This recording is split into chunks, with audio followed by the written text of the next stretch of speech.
Hey guys, my name is Christiana Archilagos and I am an environmental public health specialist with the Taney County Health Department. That's just a kind of fancy name for a health inspector. So I am trained on food, pools, and childcare. But today the main plan, since we're going into the summer season, is going to be to talk about pools. And I will be covering life safety, which has to do a lot with kind of the equipment and other items that need to be in place to keep all of your swimmers safe while they're enjoying your pool. So the topics that we'll be covering today starts with the importance of life safety, and this is kind of the why does life safety matter and what is it protecting? Then we'll go into the safety items needed, and there are quite a few, so stick with me through those. Next will be lifeguards, which would be if you need lifeguards, and then if you do, how many do you need? And then lastly will be emergency phones and alarms. That is part of safety items needed. However, there are differences in requirements for City of Branson versus the rest of the county, and there's a lot that goes along with it, so separated it just to make it a little bit easier. All right, so starting with the importance of life safety, basically the number one reason that we have it around is just to make sure that no one is getting hurt while they use your pool. So as you may see in some of the other videos that we created in this pool school, just like recreational water illnesses and water quality, making sure that our disinfection levels are up high, that has to do with people getting sick from bacteria or viruses in the water.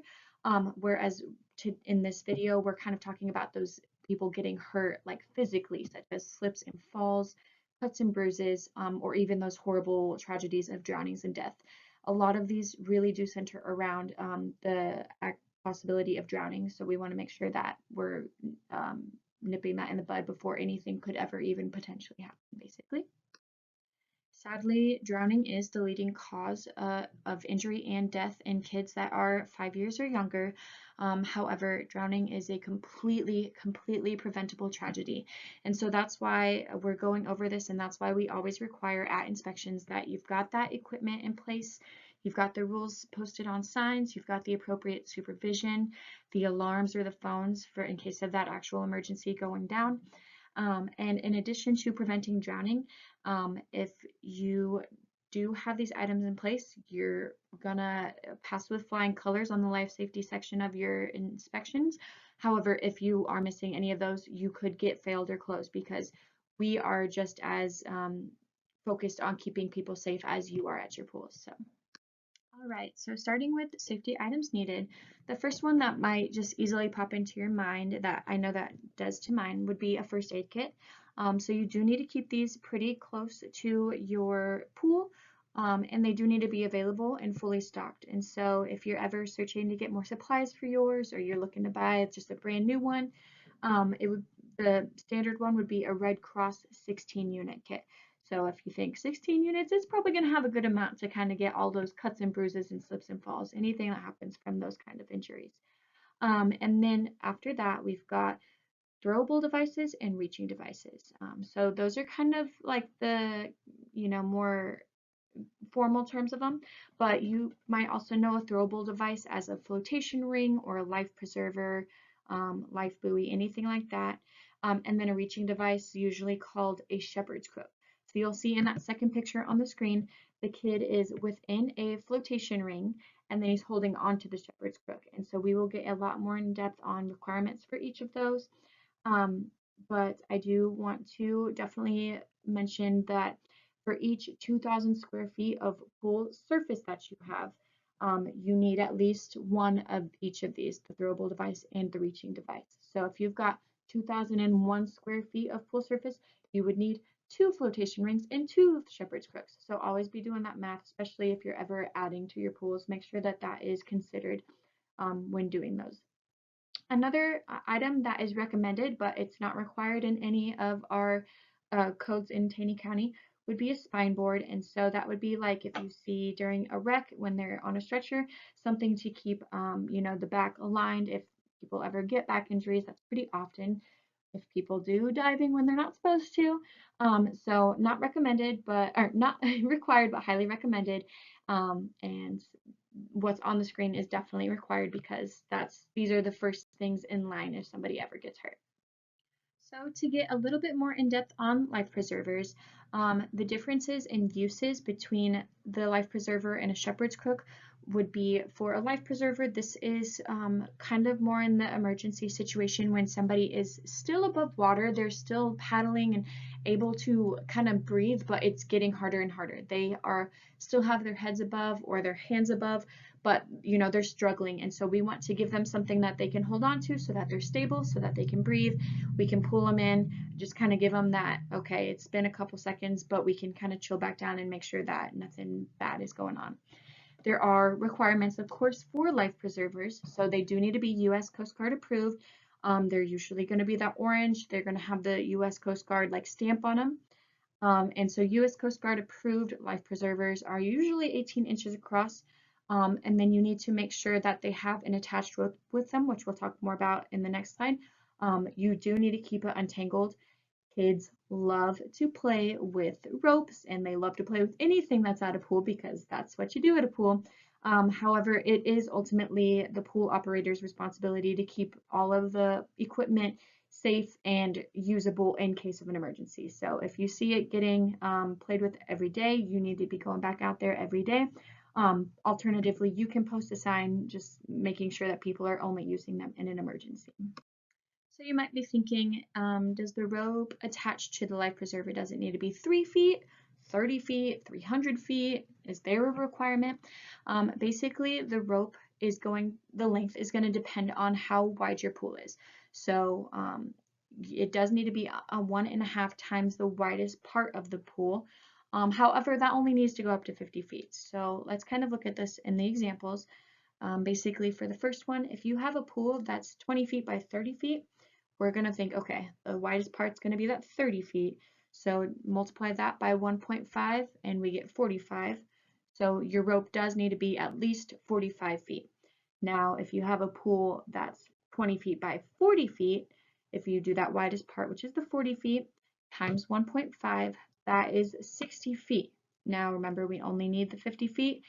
And so that's all we're going to stick with. The main reason for that maximum requirement is just because if the rope is getting tangled or if it's really hard to wrap up, it's not going to be used correctly. So obviously we don't want a rope that's 500 feet long, especially for a pool that's only 20 feet wide. So. And now on to shepherd's crooks. So I had never even noticed that shepherd's crooks were posted at pools before, whenever I was swimming before working at the health department. But now that I know about them, they are hugely important. And so basically the difference, like we said, for life preservers, those are for people that are kind of struggling above water to stay fine. But these shepherd's crooks are for people that have fallen into the water. Maybe they passed out or they got too much water in their lungs. So basically, the big thing here that I think about is your pole going to reach the very bottom of the pool and to be able to scoop them out? So the minimum requirement for the pole is to be 12 feet long, whether you have a 2-foot deep pool or a 15-foot deep pool. However, then once you start getting into those deeper ends, the pole does need to reach to the very bottom of the center of the deep end. So if your pool is 15 feet deep, if you're holding the 12-foot pole, you know you're not getting to the bottom. So make sure that you do that test when you're using your pole. Make sure it reaches that very bottom of the pool. The pole cannot be expandable because that is going to mess with the durability and the strength of the pole. And the 2 screws that are attaching the scoop end of it do need to be there. So make sure that however many holes there are on the pole for screws, there's enough screws to fit in them. Basically, the rounded end is going to help save that person and pick them up behind their back. And then lastly, talking about the screws, if you'll notice on the picture on the left with the yellow scoop, basically the more smooth ends are on the inside where a person would get picked up, whereas kind of the bolt side of the screw is on the outside. That way we're not scraping people. Next up is lifelines. So these are only needed when your pool goes deeper than 5 feet. As you can see in that second bullet, the deep end is anything that is after 5 feet, but your shallow end is considered anything that's 0 to 5 feet. So once you hit that area where it starts going to the deep end at 5 feet, you do need the lifeline, which is the rope with the buoys attached on the top of the water. And then on the actual pool, on the inside of the pool, you need to have a line that is painted that kind of marks that space off too, just in case people are underwater, they don't notice that they're like swimming under the lifeline. And this is just to give people that extra notification. Hey, you are going into a deeper part. Make sure that you can swim. You might even have your own rules that maybe kids can't go into a certain part of the deep end. So um, that's what that is there for, just to give people that extra notification. So there are certain signs that are required to be posted around the pools. This is going to help swimmers to keep themselves safe. So you might have some lifeguards that are posted, but their job is to be watching the water. And then signs are going to be for the customers to read so that they know what all is to be expected and what they should and shouldn't be doing. So we will talk about in a little bit when lifeguards are required. But if you have a pool where no lifeguards are required or they're not there, you do have to have a sign that says warning, no lifeguard on duty. Everyone needs to be able to see it no matter where they're at in the pool area, whether they're on the pool deck and whatnot. The next sign that is required would be the rules list. And so it is pretty lengthy, but there is great reason for each one. So let's start with the first one, persons with infections not permitted. This is for anybody that might have huge wounds that might be infected, or they have diarrhea or vomiting. I would almost equate this with swimming in the same toilet as somebody else. Obviously, we don't want those germs to be mixing, especially to give in to healthy people or other sick people. So basically, just while people are sick, they should not be swimming with other people. There is chlorine or another type of disinfectant in the water, but you should always take that first precaution of just not swimming in the first place. The next one is no food, drinks, tobacco, anything like that permitted in the pool or on the deck. This has a lot to do with water quality. So if people drink too many beverages of any certain type and maybe start spilling them, it could change the clarity of the water. It could, clog up the skimmers if they've got food in the water. It could mess up the pH. There's a lot of things that could go on. No containers made of glass is the next one. This has a lot to do with the potential for people stepping on it or getting cut by it. So of course, what breaks easier than glass? There's not much. And so just keeping that off of the deck and out of the water, of course, at all times. Shower before entering and after bathroom use. So the showering is kind of a dead giveaway. Of course, you're getting rid of all the dirt, any sweat, any sunscreen, anything else, makeup that might be on your skin before you get in the water. But after bathroom use, really people should be showering too. This kind of leads into the same things as the very first one listed. But as you'll hear in the poop, vomit, blood section, as well as the recreational water illnesses video, people tend to leave quite a few poop molecules on their behinds. So just getting rid of all of that as much as possible anytime you're going into the water. No running or rough play, as well as no pets allowed. There's just a lot of chance for people to get injured falling into the pool when they're not intending to, anything like that. And lastly, children should not be using the pool or spa without adult supervision. That one is just a common one. Make sure that your kids are being watched because anybody that's a minor needs to have that extra help. They might not know all of the rules around a pool. So those were the main safety items that were needed. We're still going to cover emergency phones and alarms, but you can always have more items in place if you ever need them or feel like they're going to help your patrons stay safe, but you can't have less. So make sure you've got all of those. And then now we will move on to lifeguards. So when are they required? And then if they're required for you, how many would be needed for your facility? So basically, we're looking at A and B. If your facility has more than 3,400 square feet of pool surface, that's going to be you doing the surface area of each pool or spa in your entire facility, you do need at least one lifeguard if you have 3,400 or more. Anytime you have less than that, it's never required to keep a lifeguard on site, but it's always fine to have one, like we just said. Basically, if you want to keep 7 at your pool of uh, 2,000 feet, that's fine. Obviously, you're gonna not hardly have any issues go on, or they're gonna be caught really quick if they do. But if you have 3,400, that's the magic number. You know you need at least one, and then as soon as you start getting higher than that, then that's what we'll kind of calculate next. So let's say you have a 10,000 square foot pool, or a 20,000, or even a 3,500 square foot pool. So for each additional 2,000 square feet of pool surface, another lifeguard is going to be needed. There's no rounding. So if you have a 3,400 plus 2,000, immediately you've hit that threshold. If you've got 3,400 plus 1,999, you haven't met that threshold. We would highly recommend still that you have another lifeguard, just because you are so close to that. But by law, you would only need one at that point. On the next slide, we'll do a couple examples of how you could get those calculations, just in case you're wondering. So let's talk that, like, pool A is 6,000 square feet total. We're just looking at one pool. It's 6,000 square feet, huge pool. So obviously we're going to need quite a few lifeguards going around. So 6,000, and then we're going to subtract that golden number of 3,400, because we already know we're going to need at least one lifeguard there. You've got 2,600 square feet left over. Now we're thinking, okay, so how many lifeguards did we need beyond that? So 2,000 fits into that 2,600 one time. So one additional lifeguard would be needed. You'd only need the 2 lifeguards at that one pool of 6,000 square feet. Pool B is 12,480 feet, so more than double what we're talking about before.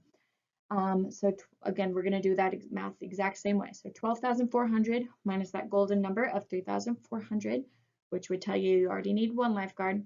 That's going to give you just over 9,000 square feet left. That number of per each additional lifeguard of 2,000 fits into that number of 9,080 4 times. So 4 additional lifeguards would be needed. You need 5 lifeguards sitting around your pool. All right, so we are to the last section, which is an emergency alarms. This is broken up into 2 sections, which is City of Branson city limits, and then Taney County outside of Branson city limits. So 2 different ordinances, so make sure that you're following where your local ordinance requires. So for Branson, one of the following has to be present anytime that your pool is open. You can do an attendant that is sitting at the pool that monitors it at all times, or you can do an emergency phone or alarm that either rings to your front desk, like if you're at a hotel facility, or it rings to 911. The note for if you have an emergency phone or alarm, is that the dialing instructions need to be clearly labeled on the phone for whoever uses it. So if as soon as somebody picks it up, it calls 911, it needs to be labeled as such. But if it's a dial 0 or dial 1 and you'll call the front desk, make sure that's obvious, because if I open that box and it doesn't have anything, then how do I even know? It's just going to slow down that emergency notification, basically. Another important note is that if you have that attendant that's monitoring the pool, or if you have that person that's supposed to be ready at the front desk if an emergency phone call comes in, they do need to be available at absolutely all times. Emergencies always happen in those weird times when everyone's least expecting it or least ready for it. So make sure that that is scheduled into your plans at all times, that that person is either attendant at the pool or attending the front desk for that. One last note, that all drownings and injuries requiring hospitalization have to be reported to us at the health department. This is so that we can either come kind of do a follow-up on the incident, have it listed so that we can keep note of it, and all that kind of stuff. And so now for those people that are in Forsyth, Kissy Mills, Hollister, anywhere outside of Branson, this is the slide for you. However, like I said on that last slide, there is the note of in the picture, in case of emergency, call 911. That's a perfect example of those dialing instructions. But If you are in the county area, your pool has to have a hardwired emergency phone. So here's that big difference is that Branson allows an attendant to monitor the pool. That's within actually in the premises. However, that's not allowed out in the county because they want to have that access to be able to call 911 or call the front desk. There is one exception for facilities that were already existing outdoors. If you already had a pool that was in place and it's been operating since before this ordinance was put into place, basically you can have that um, a pool alarm that is just really loud. It's outdoors, so it's like 75 decibels or louder. That way anyone in the area could immediately hear. Surely somebody would be able to call 911 on their cell phone or something like that. In no circumstances video surveillance ever allowed in place of this emergency communication system because that would require somebody actually watching it. And so those are the few options. It is super important to have that emergency phone or alarm if that's the route you're going or that you're able to go to have it installed, but it's almost completely pointless if you are never testing it to make sure that it actually works and rings how you'd expect it to.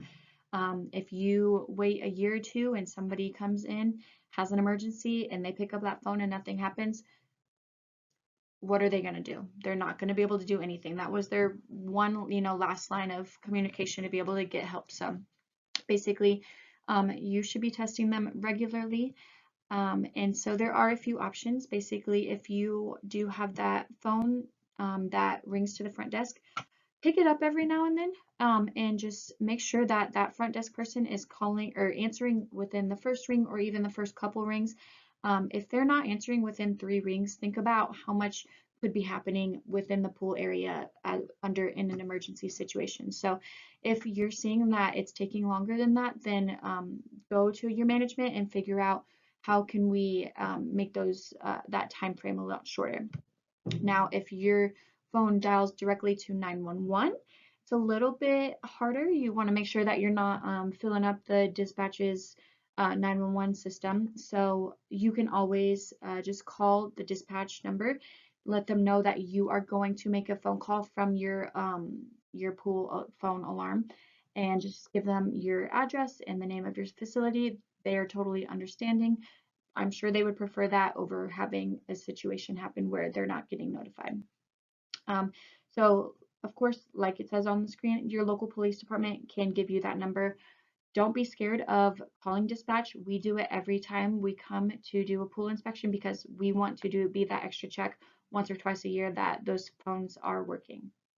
If you ever have any questions, always reach out to us.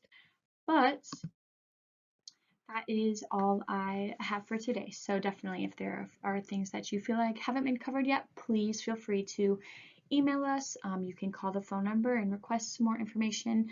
You can drop comments in the video, under the video, and just let us know. We are here for you for the education. We want to, make sure that you feel safe and comfortable to run your pool every second of every day, especially during the busy times of summer. So thank you so much and have a wonderful rest of your summer, guys.